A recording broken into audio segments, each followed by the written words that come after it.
Hi hello ಸ್ನೇಹಿತರೆ, ನಾನಿವತ್ತು ಮಾಡ್ತಾ ಇರೋಂತಹ ರೆಸಿಪಿ ಟೊಮೆಟೊ ಬಾತ್. ನನ್ನ ಸ್ಟೈಲಲ್ಲಿ ನಾನು ಹೇಗೆ ಮಾಡ್ತೀನಿ ಅನ್ನೋದನ್ನು ನಿಮ್ಮೊಂದಿಗೆ ಹಂಚ್ಕೊಳ್ಳೋಕ್ಕೆ ಇಷ್ಟಪಡ್ತಿದ್ದೀನಿ. ಇದಕ್ಕೆ ಬೇಕಾದಂತಹ ಇಂಗ್ರೀಡಿಯೆಂಟ್ಸ್ ಏನು ಅಂತಂದರೆ 4 ಟೊಮೆಟೊ ತೊಗೊಂಡಿದ್ದೀನಿ, ಒಂದು 5-6 ಬ್ಯಾಡಗೆ ಮೆಣಸಿನ್ಕಾಯಿ, 2 ಗುಂಟೂರು ಮೆಣಸಿನ್ಕಾಯಿ ತೊಗೊಂಡಿದ್ದೀನಿ, ಬೆಳ್ಳುಳ್ಳಿ ತೊಗೊಂಡಿದ್ದೀನಿ, 4 ಲವಂಗ, 1 ಚೂರು ಅರಿಶಿನ.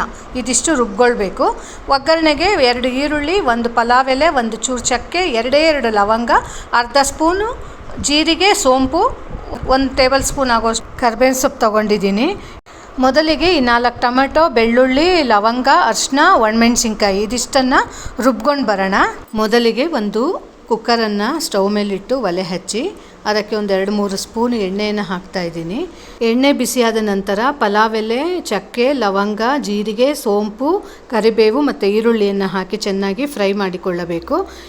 ಈ ಟೈಮಲ್ಲಿ ಆಲೂಗಡ್ಡೆ ಅಥವಾ ಬಟಾಣಿಯನ್ನು ಸೇರಿಸ್ಬೋದು, ನಾನು ಸೇರಿಸಿಲ್ಲ. ರುಬ್ಬಿರುವಂತಹ ಟೊಮೆಟೊ ಮಿಶ್ರಣವನ್ನು ಇದಕ್ಕೆ ಹಾಕಿ ಚೆನ್ನಾಗಿ ಮಿಕ್ಸ್ ಮಾಡಿ ಹಸಿ ವಾಸನೆ ಹೋಗುವವರೆಗೂ 1-2 ನಿಮಿಷ ಇದನ್ನು ಫ್ರೈ ಮಾಡಿಕೊಂಡು ಹುರ್ಕೊಳ್ಬೇಕು. ಇದು ಟೊಮೆಟೊ ಪೇಸ್ಟ್ ಚೆನ್ನಾಗಿ ಫ್ರೈ ಆದ ನಂತರ ನೆನೆಸಿಟ್ಟ ಅಕ್ಕಿಯಲ್ಲಿರುವ ನೀರನ್ನು ಹಾಕಿ ಕುದಿಯೋಕ್ಕೆ ಬಿಡೋಣ. ಅದಕ್ಕೆ ಬೇಕಾದಷ್ಟು ಉಪ್ಪನ್ನು ಹಾಕೋಣ. ಅಳತೆಗಿಂತ 3/4 ಕಪ್ ನೀರು ಎಕ್ಸ್ಟ್ರಾ ಹಾಕಿದ್ದೀನಿ.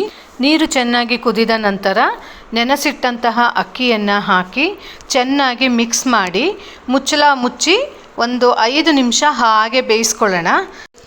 ಮಧ್ಯದಲ್ಲಿ ಆಗಾಗ 1-2 ಸಲ ತೆಗೆದುಬಿಟ್ಟು ಒಂದು ಸಲ ಚೆನ್ನಾಗಿ ಮಿಕ್ಸ್ ಮಾಡಬೇಕು, ಯಾಕೆಂದರೆ ತಳಗಿಡ ಹಿಳಿದೇ ಇರಲಿ ಅಂತ ಆವಾಗವಾಗ ಮಿಕ್ಸ್ ಮಾಡ್ತಾ ನೋಡ್ತಾ ಇರಬೇಕಾಗತ್ತೆ. ಈಗ 80% ಟೊಮೆಟೊ ಬಾತು ರೆಡಿ ಆಗಿದೆ.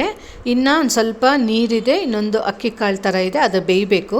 ಇವಾಗ ಇಲ್ಲಿ ಮೇಲೆ ಹೆಂಚು ಕಾಣಿಸ್ತಾ ಇದೆಯಲ್ಲ, ಸಣ್ಣ ಸ್ಟೌವಲ್ಲಿ ಆ ಹೆಂಚನ್ನು ಬಿಸಿ ಮಾಡಿಟ್ಟು ಕುಕ್ಕರನ್ನು ಮುಚ್ಚಳ ಮುಚ್ಚಿ ಯಾವುದೇ ರೀತಿಯ ವಿಜಿಲ್ ಹಾಕದೆ ಆ ಹೆಂಚು ಮೇಲೆ 10 ನಿಮಿಷ ಸಣ್ಣ ಉರಿಯಲ್ಲಿ ಕುಕ್ಕರ್ನ ಇಡ್ತೀನಿ.